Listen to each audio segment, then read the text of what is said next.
to another episode of Jason's Game Room, the only podcast here on YouTube that talks about everything gaming, from board games to dice games to CCGs to video games. Yeah, that's right, I talked about Pog on this show. What are you going to do about it, bro? Come at me, bro. If it has anything to do with gaming, it's going to be on this show. You're going to want to keep tuning in to hear what I'm talking about next.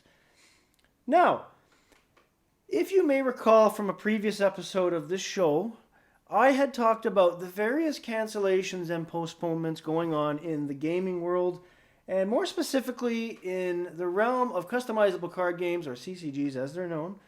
There have been a lot of games postponed, tournaments shoved, and pretty much everything from 2020 was canceled, obviously. And a lot of events now in 2021, almost through to the end of the year, are getting either postponed or canceled. And as I've mentioned on that previous show, there are ways around this where a lot of these tournaments could easily have been held outside in a tent, spaced out a bit more so that nobody came into contact with anybody, and also so that nobody would have to wear masks as well, because again, you're outside. A lot of groups I've talked to and some manufacturers still do not listen to me, because it's easier for some pencil neck sitting in an office to say, no, just cancel everything, because they don't want to put the time and effort into coming up with a solution that would actually make a lot of people happy and sell more gaming material. No, we can't have that. That would take rational thought, which a lot of people don't seem to have at the moment. I'm not getting into that. That's a different story for another day. But that all being said, one of the solutions that has popped up has been virtual tournaments and virtual gaming. Now, that's all fine and dandy. I've been part of a virtual gaming session, actually several of them.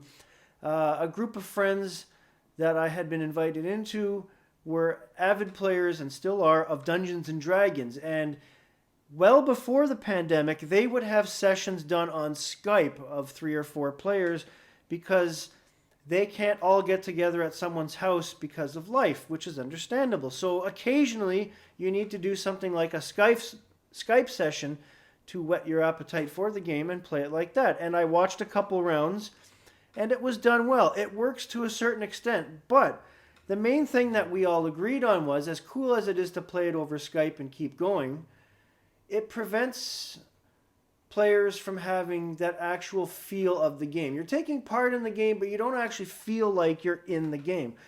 And the same can be said with these people that think that virtual card tournaments are a good thing. I don't mind the idea, but I'm not 100% in line with the idea, mainly because as a CCG player since the mid-90s when they first came out, it creates a lot of problems amongst the different card games to actually have tournaments over Zoom or Skype or whatever medium is being used. Because when you have games like Magic, and especially Star Trek and Star Wars that are played with locations and space lines and seed phases and cards that need to be looked at and scrutinized and put out in a certain way, you can't do that over Skype or Zoom. And while it might work for really, really basic games of Magic and possibly Yu-Gi-Oh!, it's virtually useless for any other card game out there and other gaming mediums. Same goes with anything to do with miniatures or Warhammer or anything like that, or the Star Trek miniatures games and the Star Wars miniature games. You can't have that over Skype and over Zoom. Everybody has to be on the same table or on the same board. So that's why I think a lot of these groups and manufacturers can do a lot more to come up with better solutions. They should listen to people like myself. Not limited to me, obviously, because there are a lot of people like me out there that have been gaming with certain mediums for many, many years, and we have a lot of insight. And we'd like to use that insight to better the genre of gaming that we're involved in. I myself have been thinking of hosting an outdoor tournament, possibly in the new year, for either the Star Trek card game or Magic. I'm trying to figure out the logistics of it and how exactly this would work. It's still a plan at this point, and I do have a couple of people on side that are interested in this idea that might help me with it. The other flip of the coin with all these solutions being thrown about and no one doing anything is, look at it in this sense. And I've said this before on that very previous episode that there are still comic shops and card shops doing Friday Night Magic. And if we can have, from what I've seen, 20 to 30 people inside a comic shop at tables playing Friday Night Magic, why can't we have the same amount or maybe more, as much as 50 people outside in an open air environment with big tables? And don't give me that social distancing pandemic crap, because look at the close quarters they're playing it at inside the comic stores and the card shops. They're using the same tables. They're at the same distance at the table. Yes, they're wearing masks because it's mandated for inside. But when you're playing outside with a possible giant tent over your heads with no walls, you don't have those restrictions, those limitations. You can actually have more people, not that you'd want to in this day and age with everything that's going on, until things get back to normal, which better be sooner rather than later. But you can still have outdoor tournaments, weather permitting, that would work well. And it would be even easier for judges to work those events. And it would make everybody happy to have an outdoor event where you don't have to worry about excess clothing or putting on these stupid masks to worry about COVID. And it's a win-win all around. And I'm not completely buying from some of the companies and from of the sanctioning bodies that it's not doable. It's 100% doable. It's outside. Why would it not be doable? You don't have the restrictions outside like we do inside. We can get a bunch of people in a tournament as long as they're spaced along the tables. It would work perfectly. And you're not only getting fresh air, but you're playing those CCGs and those games that you like outside. Like, come on. It doesn't really get much better than that. Unfortunately, there's a lot of short-sightedness going on and a lot of people not willing to put in the extra effort to get anything done. So, of course, the people who spend the money and keep these games going, and by that I mean us, the gamers, who spend our hard-earned money on these things so we can enjoy them, are losing out. And if we're losing out, we're not going to be buying as much, and we're not going to be doing as much in terms of that kind of gaming, which in turn hurts the very company that doesn't want to do anything to help out the gamers. So what do we have here? We have a vicious circle that is pretty much a lose-lose for everybody. And when you think about everything I've said on this show and on the previous episode that was detailing the same problem, I'm not asking for a lot.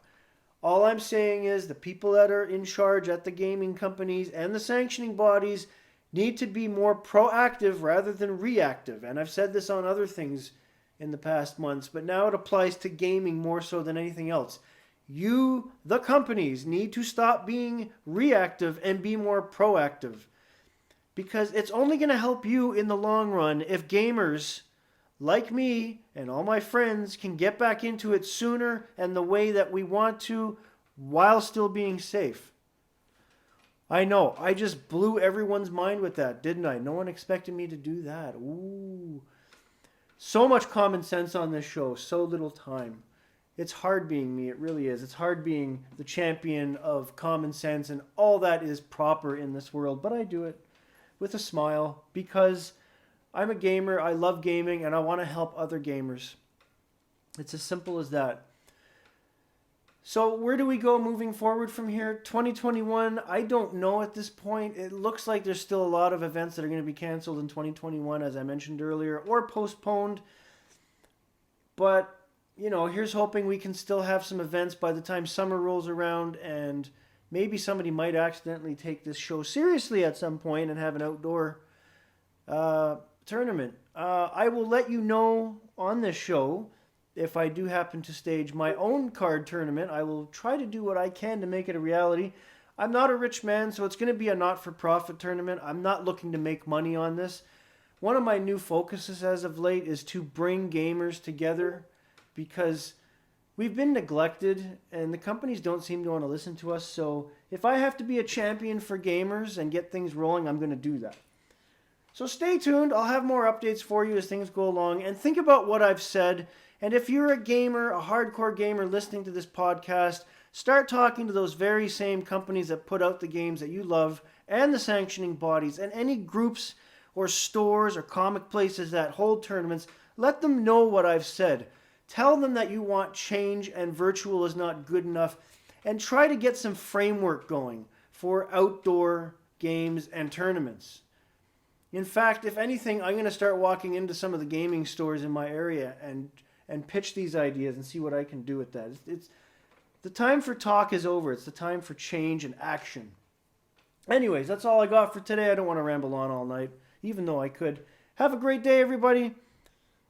Don't forget to tune back in, like, share, subscribe, tell all your friends, and of course, game on!